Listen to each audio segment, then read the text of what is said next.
Hi friend, आज हम लोग बहुत ही ज़्यादा इंपॉर्टेंट टॉपिक पे बात करने वाले हैं। इस वीडियो को अभी मैं प्लीज़ आपसे रिक्वेस्ट कर रहा हूँ कि इस वीडियो को पूरा एंड तक देखना ही देखना आपको है। आप और वीडियो देखे ना देखे, लेकिन इस वीडियो को आपको एंड तक देखना है, क्योंकि इस वीडियो में बहुत ही ज़्यादा इंपॉर्टेंट बात होने वाली है। आज हम लोग जिन राजीव दीक्षित के बातों पे हम लोगों को आगे बढ़ना था, हम लोगों को उनके बताए हुए रास्ते को दूसरों तक पहुंचाना था, कैसे हम लोग उनके देखे हुए सपनों को अपने पैरों तले रौंद रहे हैं।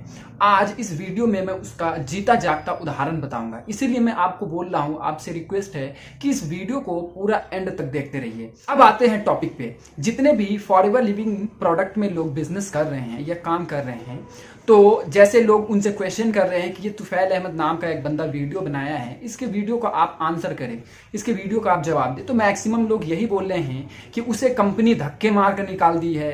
कुछ लोग ये बोल रहे हैं कि उसका एफएलपी में आईडी ही नहीं था, वो कभी काम किया ही नहीं, वो बस झूठ मूठ का दूसरे कंपनी में काम करता है, उसको प्रमोट करने के लिए इस कंपनी का बदनामी कर रहा है और वहां से रीच जनरेट कर रहा है, वहां से लीड्स जनरेट करके वहां से लोगों को बुला करके अपने कंपनी में ज्वाइन करा रहा है। तो उन भाई को मैं पहले जवाब दे दूं। आप देख सकते हैं साइड में मेरी आईडी है। वो जितने लोग आपसे बोल रहे हैं कि तुफैल अहमद का कोई आईडी ही नहीं है, या ये बोल रहा है कि तुफैल अहमद को टर्मिनेट कर दिया गया है, एफएलपी से निकाल दिया गया है, तो आप उसे दिखा दो कि अभी भी मेरी आईडी एक्टिव है। मैं वहां पे काम नहीं कर रहा हूं, इसका मतलब ये नहीं है कि मेरी आईडी इनएक्टिव हो गई है या टर्मिनेट कर दी गई है। कंपनी मुझे अभी तक निकाली नहीं है, और निकालने के लिए उसके पास सॉलिड रीजन होना चाहिए, जो कि रीजन मैं वहां पे लोगों को सही डायरेक्शन बता रहा हूं कि कैसे लीडर गलत तरीके से यहाँ पे बिजनेस को बढ़ा रहे हैं और काम कर रहे हैं। मैं उस चीज को बता रहा हूं, ना कि मैं किसी कंपनी के अगेंस्ट वीडियो बना रहा हूं। और दूसरी बात ये कि जितने ये नए पॉलिसी चेंज हुए हैं, बहुत सारे लोगों में हंगामा हो गया है।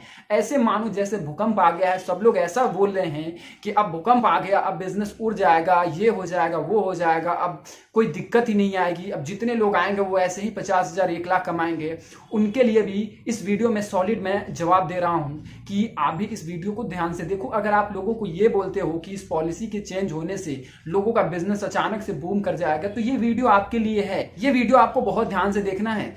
बात क्या है, जब मैं वो वीडियो बनाया था कि इस वजह से लोगों को प्रॉब्लम हो रही है, जो 2 CC का क्राइटेरिया है, वहां से बिजनेस स्टार्ट नहीं हो रहा है। जब तक 2 CC कंप्लीट नहीं हो रहा है, वहां से बिजनेस स्टार्ट नहीं हो रहा है। इससे नए लोगों को बहुत ही ज्यादा प्रॉब्लम फेस करना पड़ रहा है। और खास करके जो गरीब फैमिली से है, जो बैकवर्ड फैमिली से है, जिनके पास पैसे उतने नहीं है, उनके लिए काफी ज्यादा प्रॉब्लम हो रहा है, वो आगे बढ़ नहीं पा रहे हैं। तब लोग क्या बोलते थे कि भाई तेरे वजह से कंपनी पॉलिसी चेंज कर देगी, इस वजह से पॉलिसी थोड़ी कंपनी चेंज करेगी, कंपनी को क्या मतलब है, जो इतना काबिल है वो खुद ही बिजनेस को कर लेगा, आगे बढ़ेगा, कंपनी ऐसा पॉलिसी चेंज नहीं करेगी। बट अभी कैसे कर दी। और जो तुम बोल रहे थे कि पॉलिसी तुम्हारे वजह से या किसी के वजह से कंपनी थोड़ी चेंज करेगी, जिसमें दम होगा वो 2 CC करेगा, जो 2 CC नहीं कर सकता उसके लिए कंपनी बनी ही नहीं है, उसको करना ही नहीं चाहिए। तो अभी तुम कैसे प्रमोट कर रहे हो कि 2 CC से बिजनेस बूम हो जाएगा, क्योंकि तुम ये चीज मान रहे हो कि 2 CC से बिजनेस करने में प्रॉब्लम हो रही थी, तो उस टाइम क्यों नहीं मान रहे थे। देखो, भक्ति से मुझे प्रॉब्लम नहीं है, जिस कंपनी में काम करो उसकी भक्ति करनी चाहिए, लेकिन अंधभक्ति बिल्कुल नहीं करनी चाहिए। जिससे प्रॉब्लम हो लोगों को बताना चाहिए कि इससे प्रॉब्लम हो रही है। मुझे तो ये समझ नहीं आ रहा है कि जो भूकंप आ गया, सारे लोग ये बोल रहे हैं कि अब बिजनेस रॉकेट की तरह जाएगा। बहुत सारे बोल रहे हैं कि अब हमेशा के लिए 2 CC का दिक्कत खत्म हो गया। कुछ लोग बोल रहे हैं कि अब तो बिजनेस कहां से कहां पहुंच जाएगा, लोगों का अंदाजा भी नहीं है।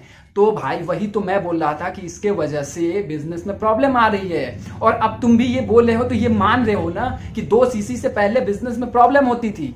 मैं इसको पॉजिटिव चेंज मानता हूं कि कंपनी इस चीज को समझी है।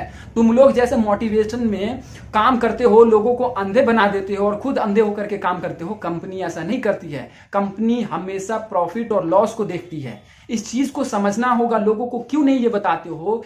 कोई भी कंपनी, यहां तक कि कंपनी का ऑनर मैं भी हूं, तो वहां पे प्रॉफिट लॉस को देखूंगा, अपना प्रॉफिट लॉस, डिस्ट्रीब्यूटर का प्रॉफिट लॉस देखूंगा। लेकिन तुम लोग क्या करते हो, डिस्ट्रीब्यूटर को पागल बना देते हो, उसको रियलिटी से रूबरू नहीं कराते हो। लेकिन कंपनी ऐसा नहीं करती है। कंपनी जब देखी कि नहीं, यहां पे अब कंपनी को लॉसेस होने शुरू हो गए हैं, तब जाकर के कंपनी पॉलिसी में चेंज कर दी क्यों? क्योंकि कंपनी तुम्हारे मोटिवेशन से, तुम्हारे जैसे कितने भी डिस्ट्रीब्यूटर हो जाए, उससे कंपनी नहीं चलेगी। वहां कंपनी को सेल चाहिए, सेल पे जो भी रिवेन्यू आएगा उसमें से उसको प्रॉफिट बचेंगे, जब भी जाकर के वो काम करेगी। लेकिन तुम लोग इस बात को समझते नहीं हो, बस लोगों को मोटिवेट किए जा रहे हो, टैबलेट खिलाए जा रहे हो, खिलाए जा रहे हो, काम करो करो करो, होगा होगा। अरे ऐसे कैसे होगा? कंपनी प्रॉब्लम को एड्रेस करी और वहां पे कंपनी अपनी पॉलिसी में चेंज लाई। लेकिन यहीं पे ये सीमित नहीं है, अभी भी बहुत सारी चीजें इसमें अपग्रेड करनी बाकी है। जैसे कंपनी लोगों को ये सिखाती है कि आपको टाइम के साथ साथ अपडेट होना पड़ेगा, अपग्रेड होना पड़ेगा, नहीं तो आप आउट ऑफ डेट हो जाओगे। बहुत सारे लीडर ये एग्जाम्पल भी देते हैं, बट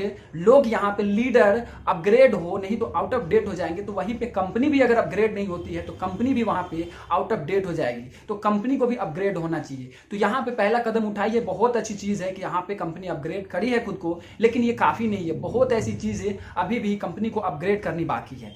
और जहां राजीव दीक्षित ने ये सपना देखा था कि हमारे को और पूरे भारतीय को जितने भी आयुर्वेदा है वो कम से कम प्राइस में, कम से कम कीमत में हर एक भारतीय लोगों के पास पहुंचना चाहिए। और यहाँ आयुर्वेदा ही नहीं, हर एक प्रोडक्ट जो कि कम से कम कॉस्ट में हम तक पहुंचनी चाहिए। वहीं पे हम लोग क्या कर रहे हैं, उनके सपने को रौंद रहे हैं। मैं बताता हूं, उसका जीता जागता उदाहरण बताता हूं। जितने भी सारे इंडियन लोग विदेशी कंपनियों में, विदेशी जो न्यूट्रिशन बेस्ड कंपनी है उसमें काम करते हैं, आज वही लोग इंडियन आयुर्वेदा को इतना बदनाम कर रहे हैं, इतना बदनाम कर रहे हैं।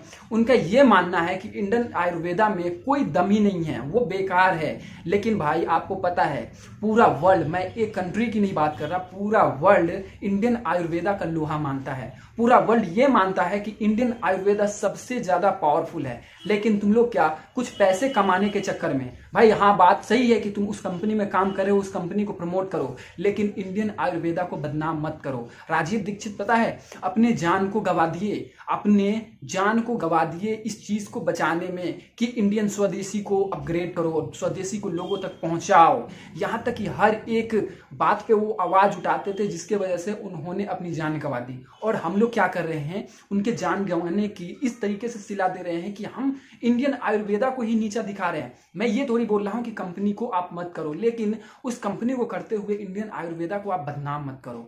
और राजीव दीक्षित ये बोलते थे कि विदेशी कंपनियां कैसे आकर के यहां से लूट मचा करके चली जाती है। क्या इस चीज को आप नहीं मानते हो? मैं एक आपको उदाहरण दे देता हूं। आप बोलोगे कि ये पैसा यहीं पे रोटेट हो रहा है, लेकिन रोटेट हो रहा है तो भाई कस्टमर को क्या फायदा हो रहा है, वो डिस्ट्रीब्यूटर को फायदा होता है। एक एलोवेरा का प्राइस है 1672 रुपए, 1672 रुपए प्राइस है। एक मैनेजर को वही एलोवेरा मिलता है 48% डिस्काउंट पे।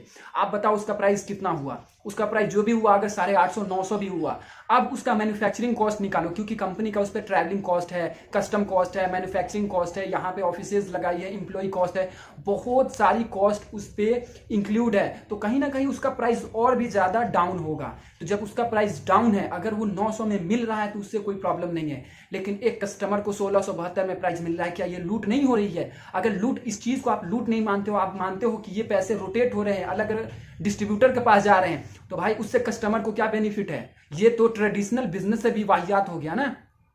तो इस चीज को, मैं इसी चीज पे आवाज उठाता हूं, इसी चीज को बोलता हूं कि भाई इस तरीके से नहीं होता है। नेटवर्क मार्केटिंग बहुत अच्छा इंडस्ट्री है, लेकिन इंडस्ट्री का हवा दे करके आप लोगों को इस तरीके से नहीं लूट सकते हो, और ये बहुत गलत बात है। और हम सबको इस पे आवाज उठाना चाहिए, क्योंकि राजीव दीक्षित जब अपनी जान को गवा सकते हैं तो हम लोग एटलीस्ट आवाज भी उठा नहीं सकते? देखो यार, तुम लोगों जैसा मैं डबल स्टैंडर्ड कभी भी काम नहीं करता हूं। जब वहां पे गलती थी मैंने आवाज उठाया, कंपनी यहां पे अपग्रेड करी, मैं इस चीज को पॉजिटिव चेंज मानता हूं। लेकिन तुम लोग क्या करते हो कि सिर्फ और सिर्फ उसकी वाहवाही करते हो, तुम गलत सही नहीं देखते हो। तुम ये बोलते हो कि मैं यहां काम कर रहा हूं तो हर एक चीज को सही बोल रहा हूं। भाई ये सही नहीं होता है। सही को सही और गलत को गलत बोला करो, नहीं तो तुम अपने खुद के भाई बंधु का ही लॉस कर रहे हो।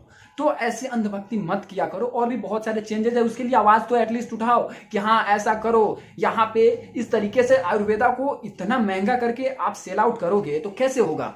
हर एक लोग ये ख्वाब देखते हैं कि आयुर्वेदा हम लोगों को कम से कम कॉस्ट में मिले। भाई इतना महंगा आयुर्वेदा जब मिलेगा तब तो वो गरीब लोग यूज ही नहीं कर पाएंगे ना। तो गरीब लोग तो ऐसे, गरीब लोगों को बीमारी नहीं होती, गरीब लोगों को तकलीफ नहीं होती क्या? जिनके पास पैसे नहीं है उनको बीमारी तकलीफ नहीं होती सबको होती है। लेकिन यहाँ पे क्या, बिजनेस के चक्कर में और लोग उसी में मोटिवेट होकर के अपने प्रॉफिट के चक्कर में ये सारी चीजों को भूल चुके हैं और बोल रहे हैं कि बस हमें इनकम आ रही है, बात खत्म, अब मैं इसका सिर्फ और सिर्फ गुणगान करूंगा, लोगों का प्रॉफिट लॉस हो इससे मुझे कोई फायदा नहीं। तो भाई जहां पे आपको ये दिखे, सच में अगर आप इंसान हैं तो जहां पे आपको गलत दिखे ना, वहां पे आप प्लीज आवाज उठाइए, आप एटलीस्ट ये बोलिए कि नहीं यहाँ पे इस चीज को आप सही करिए, ये लोगों के लिए फायदेमंद होगा। क्योंकि कंपनी सारे डिस्ट्रीब्यूटर से चल रही है और सारे डिस्ट्रीब्यूटर उस कंपनी से चल रही है, दोनों एक दूसरे के पैरेलल है, तो दोनों एक दूसरे का ख्याल रखा करें। ऐसा नहीं होगा कि सिर्फ और सिर्फ डिस्ट्रीब्यूटर अपना बर्बाद होता जाए। और डिस्ट्रीब्यूटर बर्बाद क्या हो रहा है, वो तो कस्टमर का लूट रहा है ना, डिस्ट्रीब्यूटर का भी इसमें कुछ नहीं जा रहा है। लेकिन कस्टमर का बेनिफिट अगर आप नहीं करते हो तो कैसा डायरेक्ट सेलिंग? डायरेक्ट सेलिंग में होता है company to customer. Direct selling का डेफिनेशन ही यही है, कंपनी टू कस्टमर। क्या दिल से बताओ, क्या यहाँ पे कंपनी टू कस्टमर प्रोडक्ट पहुंच रहे हैं? यहाँ पे कंपनी टू कस्टमर प्रोडक्ट नहीं जा रहे हैं, यहाँ पे कंपनी टू डिस्ट्रीब्यूटर प्रोडक्ट जा रहे हैं। भाई तुम लोग एग्जाम्पल देते हो, ट्रेडिशनल बिजनेस में इतने सारे जगह पैसे बढ़ते हैं भाई, उससे ज्यादा तो यहाँ पैसे बढ़ रहे हैं। यहाँ पे क्यों आंख बंद हो चुके हैं? यहाँ भी पैसे बढ़ रहे हैं और वो भी लूट तरह से। एक ट्रेडिशनल बिजनेस में तो 10-20 रुपए लूट होते हैं भाई, यहाँ पे देखो तो 800-900 लूट हो रहे हैं सेम प्रोडक्ट पे। यहाँ पे दिमाग क्यों नहीं खुल रहा है? जब डबल स्टैंडर्ड बात नहीं करते हो, अब तो आप सही चीज को प्रमोट करते हो, तो यहाँ पे क्यों नहीं आवाज उठा रहे हो? क्योंकि तुम्हें प्रॉफिट हो रहा है, लोगों के लॉस से तुम्हें कोई मतलब नहीं है, तुम्हारा बेनिफिट हो रहा है, बात खत्म। ठीक है भाई, आज की वीडियो में बस इतना ही। हम आप सबसे यही रिक्वेस्ट करेंगे कि राजीव दीक्षित जी के जो भी कुर्बानी को इस तरीके से जाया न जाने दे। सब लोग एटलीस्ट इतना तो गलत चीज पे आवाज उठाए और इंडियन आयुर्वेदा को एटलीस्ट प्रमोट तो करे, इंडियन आयुर्वेदा को बदनाम ना करें। आप किसी भी कंपनी में काम करते हो, उस कंपनी के प्रोडक्ट को आप प्रमोट करें, लेकिन उसको सेल आउट करने के लिए आप दूसरे को बदनाम ना करें। इस चीज प्लीज प्लीज प्लीज आपसे रिक्वेस्ट है कि आप इंडियन आयुर्वेदा को बदनाम ना करें, नहीं तो बहुत ज्यादा ये गलत बात है। और एक इंडियन होने के नाते हर एक इंडियन के लिए ये शर्मिंदगी की बात है कि हमारे ही इंडियन आयुर्वेदा को बुरा बोल रहा है, जहाँ की पूरा वर्ल्ड इस चीज को मान रहा है कि इंडियन आयुर्वेदा बहुत ही ज्यादा स्ट्रांग है और वर्ल्ड में सबसे ज्यादा बेस्ट आयुर्वेदा इंडियन आयुर्वेदा है। तो बस आज की वीडियो में इतना ही, इस चीज का आप लोग ख्याल रखें। फिर मिलते हैं नेक्स्ट वीडियो में। आप इस चैनल को सब्सक्राइब जरूर करें, क्योंकि बहुत ज्यादा इन्फॉर्मेटिव वीडियो में इस वीडियो पे लाता रहता हूँ, ताकि आप दूसरे वीडियो का नोटिफिकेशन भूल से भी मिस ना कर पाए। फिर मिलते हैं नेक्स्ट वीडियो में, तब तक के लिए बाय, कीप स्माइलिंग।